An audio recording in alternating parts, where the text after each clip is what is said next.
Welcome to the Lowcountry Revolutionaries, the podcast that dives deep into the heart of Charleston, South Carolina's vibrant entrepreneurial scene. I'm your host, Bill Bellott, founder of Veritas Exoscience, and each week we're spotlighting the boldest innovators from the Chucktown startup community. These are the visionaries pouring their heart and soul into the businesses that are transferring Charleston into a global hub of creativity and American ingenuity. Get ready for raw, real conversations with the trailblazers shaping our city's future. Let's dive in. I would like to welcome Ashlee Jack. Ashlee is the CEO and president of Arvaya AI Automations Consulting. I'm going to have to ask you if that's the right way to pronounce it. An AI and automation consulting firm partnering with AEC organizations to bridge the gap between people, systems, and AI. She's based in Charleston, and they work along AEC's infrastructure and government-focused organizations to stay ahead of innovation and strategy. Welcome, Ashlee. How are you doing? Doing well, thank you. And a lot of people actually get a little tongue-tied on the name. Yes. Arvaya. Arvaya. Okay, that's very nice. So where's that come from? From ChatGPT. That's awesome. Yeah. So actually, whenever I was coming up with the name, I knew that I wanted to start it with A, because you can play with a lot of different, like getting on a lot of different lists, similar to like, the phone book, like 20, 30 years ago, you want to be at the top of the list. So, especially when we're working with the government and commercial spaces, I also wanted to call my team the A team. So that's why the logo is an A. And it means to be innovative, to be resilient, and to be future focused. Nice. I love it. Arvaya. That's a great name. So you guys obviously do AI and automation. So it's very appropriate to use ChatGPT to come up with a name. So what do you guys do? I read a little bit on your website. You guys work with Monday.com, but I think you work with a lot of other types of systems. How do you help people out? Yeah, so let me tell you a little background of like who I am and like how this all got started. Sure, that'd be cool. So I started off as a director of operation, or I've been in operations majority of my career. Mm-hmm. And so helping our business to be able to, refine our frameworks, our processes, the systems, and making them better. And then also enforcing these processes, right? So making sure that everyone is doing what they need to do. So we're capturing certain key information to utilize later, right? And so that's been majority of my career. So it was a natural path to fix all of these systems that are outdated, redundant, and so forth. So how I got into technology was I started as a business consultant a few years ago, started my own company outside of New York, and we were working with companies to help them just growing, and we were helping them with like team management, some just like overall business consulting. But what we kept getting more and more was like, hey, how can our tech stack be better? And so we started kind of diving in there, and then started working with developers to actually develop some of these systems. Right. And then I decided to start my own AI automation consultancy. And what we do is we help architects, engineers, construction, and government entities to be able to use their systems better, right? So, and if their system is outdated, or maybe they're using an Excel sheet, or maybe they're not tracking it, whatever that is, we help find that gap and then make their tech stack cohesive, and then allow AI to be able to read and query against it, just using the power of like AI and automations on top of what they currently have, and integrating all of that data into one source of truth. Cool. You say industry. What particular industries do you guys mainly work with? Do you work with tech firms? Do you work with, I'd say inventory logistics type companies, or is it all over the map? No, so AEC is an industry in itself. So architectural firms, engineering firms, construction. Okay. We do work with the local governments. We're looking to grow. So into more of the government space, allowing them to utilize what corporate America has already been doing, to allow them to be able to be more of a system rather than, like everything is siloed. Oh, cool. Yeah. So if you're working with architects, engineers, construction, that kind of stuff, like some of the big firms like Bechtel and all that, they've got a lot of, blueprints, plans, CAD drawings, all that kind of stuff. Are you helping kind of with that part of it, or is it more of the customer relation management, or is it, a little bit of everything? How do you guys kind of work? Yeah, so actually it's more of, we're an end-to-end solution. Oh, nice. So just kind of depending on what their need is, but I would say it's more of like back of house, right? So, so every single company has the same build, right? So they have a marketing department, they have a sales department, they have accounting and finance, they have, their delivery department, whatever that is, right? So we help those departments, so that corporate side, to be able to work more efficiently, and allow their overhead to decrease, and then give them back time in their day. So if your employees had more time, because now they have to do less work, like the manual things that no one wants to do, but they are still working the same, 40 hours per week, how much more would they be able to do in 40 hours? And how much more revenue would you be able to make, right? And so that's the way that, technology is going, is not to replace employees, is to replace all of the redundant tasks that really no one wants to do anyways. Right. But it has to be done. Yeah, it has to be done. Yeah, I used to call all that stuff administrivia. In my job, I was supposed to be a scientist, but I spent a lot of time doing administrivia because you have to do all this back end type stuff. And especially when you have people, you got to supervise people, you got to manage people, you got to do all the kinds of things around that. So I assume you guys also touch like, human resources a little bit too, also in that mix, since you're touching marketing and sales and all that.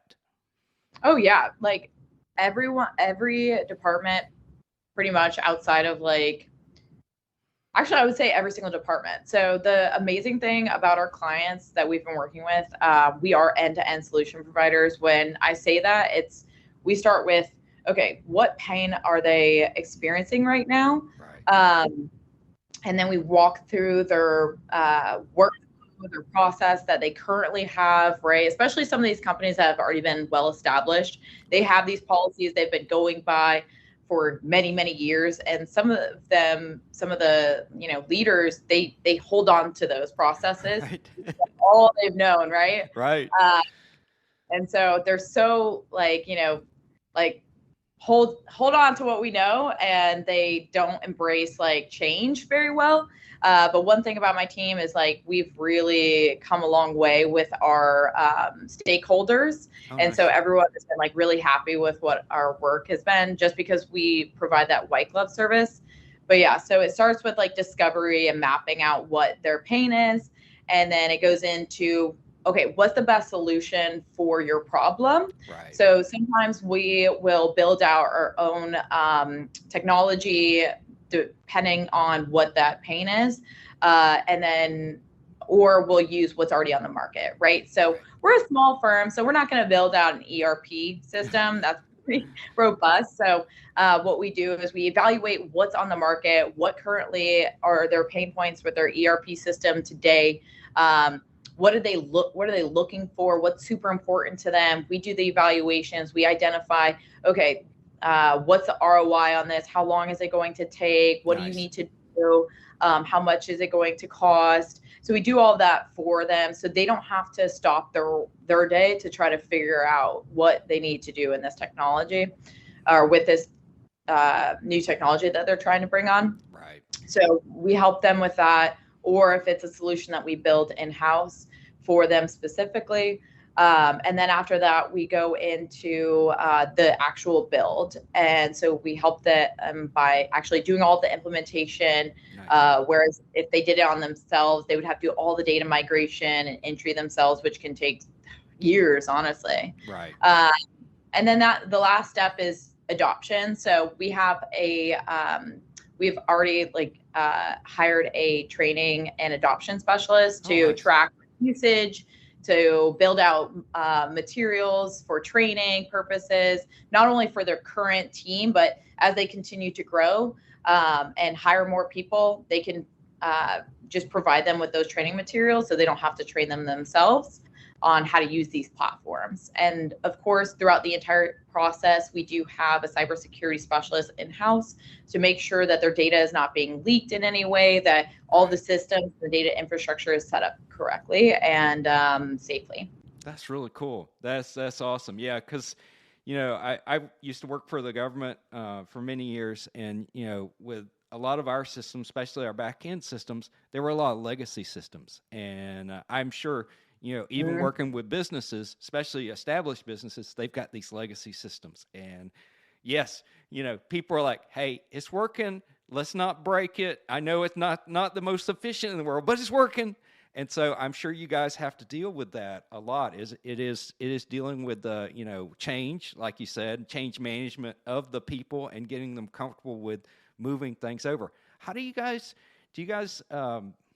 I know some IT companies do this where they set up a platform that's sort of in parallel to the current running system and run both of them at the same time. How do you guys kind of manage that transition? Because I can imagine it's going to be pretty tricky moving from something that you're used to something new. Yeah, so I'll give you an example. Actually, one of our clients that we're actually in that phase 4, going into phase 5, where we just do optimization and refinement. Right. So that phase 4 of adoption and deployment.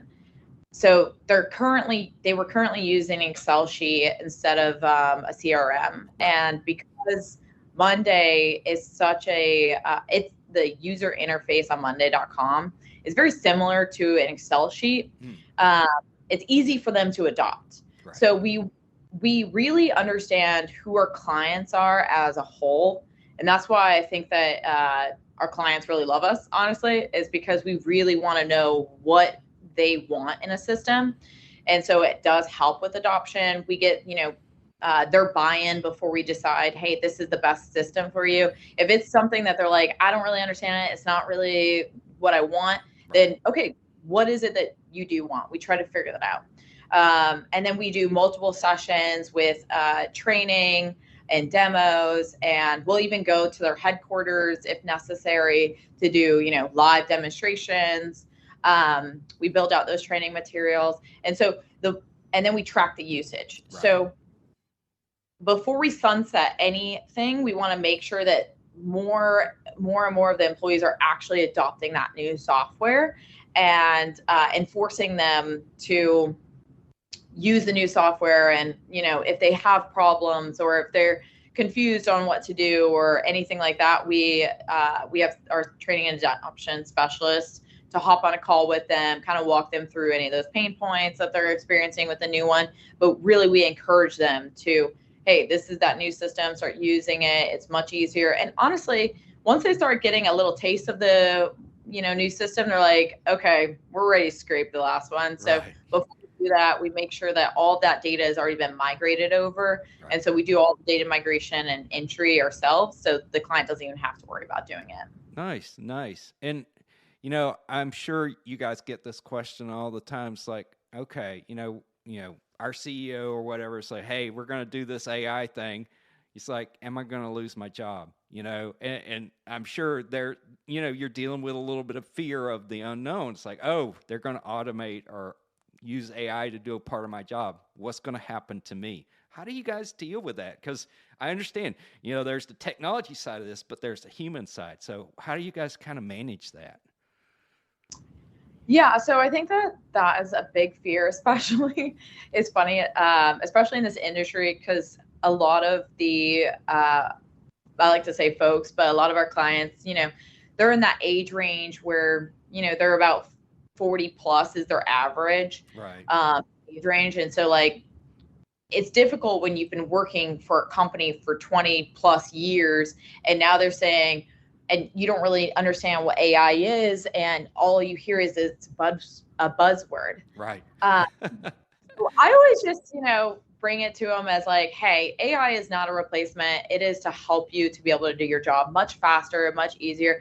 And the more that we educate them, the more that they feel comfortable with it. And then once they start using it, they realize, okay, this tool is not going to actually replace me, but it does help me do my job a lot faster. Right. And so I think they actually, as they continue to use it, they realize that you're like, how did I do everything manually before? Right.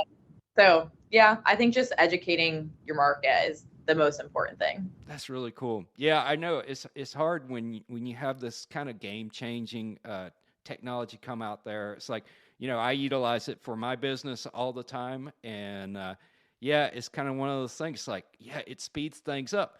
But it's not, I think the thing, and you'd probably agree, it's not infallible. You still need to check what it's producing to make sure it's doing the right kind of stuff. And that's where people's expertise come in. So, oh yeah, absolutely. Because AI can only do, in my opinion, only about 60% of the work, right? So there's that 40, maybe even 70%, but like that 30, 40% needs experience, because you can put in whatever prompt into ChatGPT, Perplexity, Claude, and it'll give you information based off of what you need. But you need to give it more context for it to be, and sometimes several times you need to give it more context, and that's where the experience comes in. Because someone that is inexperienced, and I've actually personally within our own company, I've dealt with that before, where someone has used AI in place of experience, right? And so when someone is inexperienced, it shows when it's only AI, because then they don't know what context it's missing. Right. The output that comes out from AI is going to be very generic. It's going to be unfinished, right? Mm-hmm. So when you have an experienced person and they know how to use AI, now they become like super powerful. So people that are experienced, if they learn how to use it, they become the type of person that like unreplaceable. Yeah. Irreplaceable. Sorry.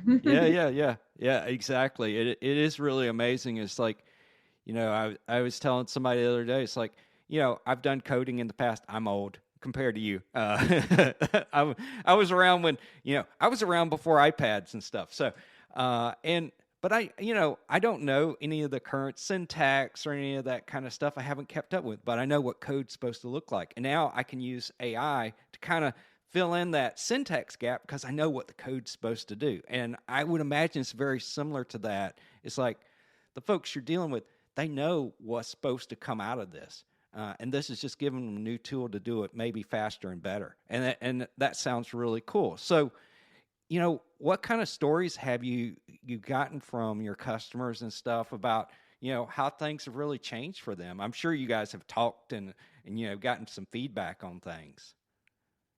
Yeah, we actually, so I'll tell you like a fun story. So one of our clients, she is a beast. And so she has been working at this company since inception. They've been around for about, close to 15 years. She's been working with the CEO for probably 25, 30 years. Right. So long time in this company, and this company is near 1,000 people. Okay. And so she is their, chief marketing officer. And she is like the single source of truth, basically. And so everything kind of lives in her head, and their process to, submit to what is called an RFP or RFQ. Yep.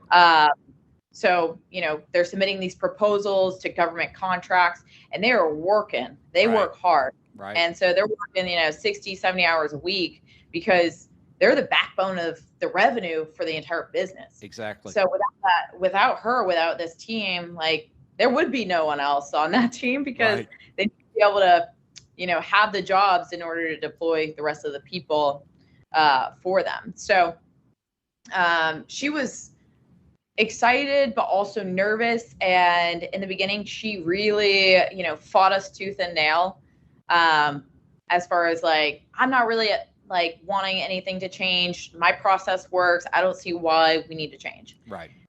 And so we brought her a couple solutions. We really, understood what her pain was, understood her fears, and what her wish list was. Yeah.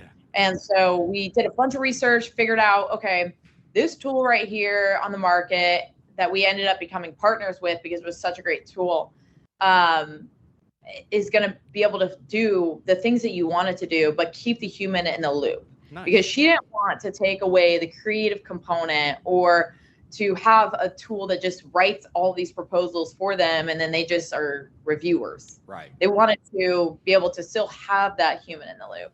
So we found the perfect tool. And since, we've already gotten them to the point where we're migrating all their data in it into the system, she is like, I swear, I've been told by my team like several times that she is like so giddy and excited about this new tool because she thinks it's just going to be able to give some relief to her team too, because her team is like overworked. It's just at that point where everyone on the team understands the value of their position and how important it is. Because this is, like $300 million company a year, you know? So they're going after a lot of proposals, or they're submitting a lot of proposals, and it starts with them. So it was a very tedious, like manual process. And now all of that is like removed while they're able to use all of their project history and all of the proposal history to win more jobs. So while we don't have an ROI yet,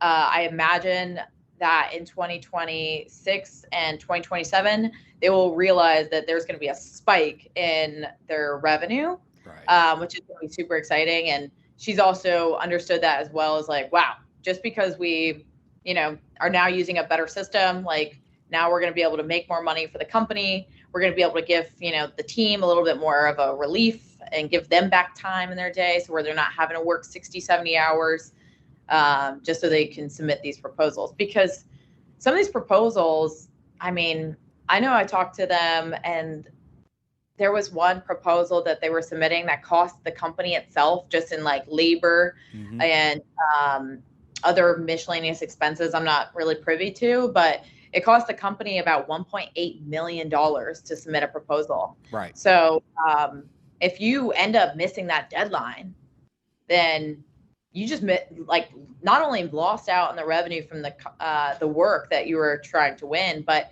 you just lost out $1.8 million that was put into that proposal. Oh yeah. That is very true. I used to work for a very large consulting firm in DC, and they wouldn't even go after a request for proposal or request for quote kind of thing that was under $400K, just because the amount of work that goes in putting those documents together for the government. Like you said, there's a lot of administrivia, there's a lot of work, and what your customer was saying, the creativity part is really key. It's like, how are you going to uniquely solve this issue for a government in a way that provides the most value for the taxpayer's dollar? That's every proposal to the government, no matter what you're doing. And that's hard. It's very hard. And just, having a system where you can pull your own company's information. You wouldn't imagine how hard it is to pull, like, okay, what people are we going to put on this team to do this work? What are their loaded rates right now? What is our past history working in this area? Blah, blah, blah, blah. A million different questions you have to ask before you even start writing a response. So that's amazing that you're really helping someone to do a really Herculean lift. And I would say that would apply to any kind of bid, even if it's a business to business versus business to government kind of thing, right? Oh yeah, you nailed it. I forgot this one key component.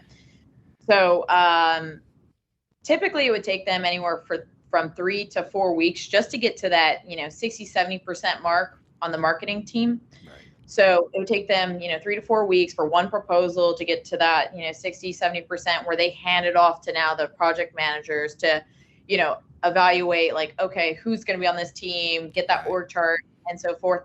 And when you only have 4 weeks to submit that proposal, now you're running, and you're having and if you miss that deadline, Yeah. I mean, There is no missing the deadline. Exactly. So you're screwed. But so we're able to take that process from 3 to 4 weeks to now 5 to 7 days. Whoa, that's huge. Yeah. That's huge. Yeah. I remember back in the day, the firm I was at, they were in the process. This was after 9/11, so this is a long time ago. So it's okay to talk about now. They were in the process of forming the new Department of Homeland Security, and our firm was wanting to be a part of that work.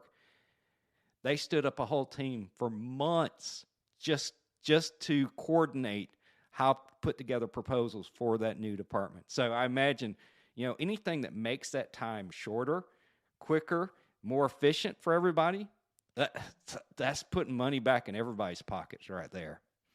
Oh, absolutely. And then on top of that, it's like your team is able to submit more proposals. So even if your win rate stays the same, right, like you're now winning more proposals, right? So it's like, because now you're able to submit in the time that it would normally take you to submit one, now you could submit, say, 3. Right.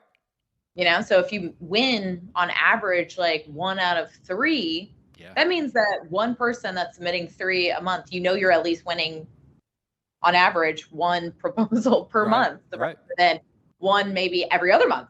Yeah. So now I'm curious now, just, this personal curiosity at this point, but, one of the things that's really hard when you're doing proposal type work is knowing what you got right and what you didn't get right when you were bidding. How come, say the outcome you didn't get the win, what was the difference between yours and everybody else's? And it's difficult to figure that out. Is there anything you guys are doing in that area, is trying to help figure out how to make the next proposal or the next effort better? So that is a little bit out of our scope. So we help on the technology side. But as far as and honestly, my client would be much better suited to answer that question. It's okay. I get it. So because we are actually, we are submitting our first government proposal as Arvaya this month, actually. So I would not be able to give you the best advice on that one. But I think that given, I've gotten a lot of feedback from my clients, and I mean, they're rock stars. So they were actually, so kind of to dive into something else a little bit, is to divert. So my role model company is one of my clients, actually. Oh, nice. And so they started their company back in 2013. And in 9 years, they grew their company from 30 people to over 500 organically. Wow. Yeah. So Arvaya is what I'm trying to kind of mimic behind them, right? So as we're helping them, it's also helping us to be able to understand. And, the amazing thing about our clients that I really love is they're so helpful. Right. They will, because they realize our team, we're on I would say the younger side of things. We're all eager, we're ambitious. I have such a rock star team, but sometimes we lack the experience that we don't know everything, which comes with time. Absolutely. And so our clients have been so amazing at helping us in ways that I did not expect. And so I really appreciate that. And so for them, they've really rocked it as far as figuring out what to do or how to win more proposals. Cool. And so some of the advice that they've given me is, start lobbying early, find out what those projects are going to be before they even put out a RFQ or RFP. Right. So, and that way, and build up those relationships with those key stakeholders. And I think I've learned that the most is take care of your people, take care of your clients, and, it will always come back to you. Yeah, that's awesome. That's great advice. It's and I will agree with that statement, especially going after government type things. Having that relationship with the government clients and having an idea that they're on the road to being able to put out an RFP, that's great. And I'll tell you, from being a government person, I want the people that can do the work to know that something's coming out. So it's a benefit to everybody because, the government wants to get the best person, the best company to do the work for the taxpayer. So that's a win every day. Oh, absolutely. And I think that the other thing is like governments, so they are hiring firms, but those firms really, they're hiring people. Yes. So at the end of the day, like I'm in the business of people. So how can I empower my people to be the best that they can be? And so it's by reinvesting into them. Right. And I think that's like the biggest thing is like take care of your people, reinvest as much as possible back into the company, reinvest back into your people, and reinvest back into that relationship with your client. And so the client, maybe the government, maybe it's a private company, but whoever it is, like, I think going out, taking them out to lunch, like really getting to understand them. Sometimes it's a beauty contest. Sometimes it's just reputation. And the best companies out there that do the best work usually have a great reputation because reputation is a combination of everything, right? So it's, how does your employees feel about you? How does your clients feel about you? Your customers feel about you? How does your industry partners feel about you? If you're the type of company or the type of leader that is going to, shice other people out of, certain opportunities or, just to increase their profits, then your reputation goes down. And then obviously word gets around. Yes. And I've worked at a company actually that went bankrupt several years ago back in New York that went bankrupt because they didn't take that seriously. And so the reputation started to tank and so did the company. Yes. So I've learned a lot of valuable lessons from, leaders in my past. That's awesome. That's awesome. I mean, what you've said, in the past couple of minutes, like that's great advice. But I have to ask, so what advice do you have for other entrepreneurs out there beyond what you've already said? Yeah. So I would say, and this actually hits me personally. So a story that I don't think a lot of people really know about is I started this company. So not this company, but I started another company back in New York, doing the business consulting that led into doing like more of AI and automations. So, but for about 2 years, I struggled like most entrepreneurs. Right. And I think that a lot of entrepreneurs have this face of resilience, like I'm going to make it work no matter what. Right. And even when you go out, you're networking with others. And even if you had the worst day and you found out that all these leads, they fell through the cracks, or maybe they told you, they kicked the can down the road and you're wondering like, how am I going to pay, rent next month? Right. And so a lot of entrepreneurs don't talk about that. They put on a smile on their face and they go out and they try to get more business. And so I thought that was the way you had to do it. You had to just grit down and just work. And I can tell you today, it only works for so long. Eventually you're going to burn out. Eventually it's going to be overwhelming. You're not going to, and honestly, the margins are usually not that high anyways. Right. It's going to be, excuse my language, but damn near impossible to try to hire a W-2 employee when you're completely bootstrapped. Right. Unless you have some money in the bank and you already have like all these connections, it's really tough to try to build everything on your own. Right. And I'm not saying it's impossible because obviously there's a lot of billionaires out there that has done it. But if you have the ability to take a step back, build out your business plan, figure out what exactly you want this company to do, what type of culture you're trying to build, what type of team you need, who do you need on that team, how much money does it cost? Build out something that is like a investable business plan. Right. And find investors to help you to grow, because I promise you, you will be able to go much further, much faster with a team than going at it alone. And so I thought if I could just, leverage, and I think a lot of entrepreneurs think this way too, is let's use 1099 contractors or let's use offshore resources. Right. And those only work for so long. I think that you'll end up getting, the worst clients, in my opinion, that are picky, because you'll just take on any client and at any price point just because you want that revenue. But then you realize the cost of the job is actually more than the revenue in the long run. So you're actually doing work for free and paying for it. Right. So that's what happens a lot of times with like early entrepreneurs is, you know, they bite off a little bit more than they can chew. They use offshore resources. I can tell you, I struggled with it for 2 years.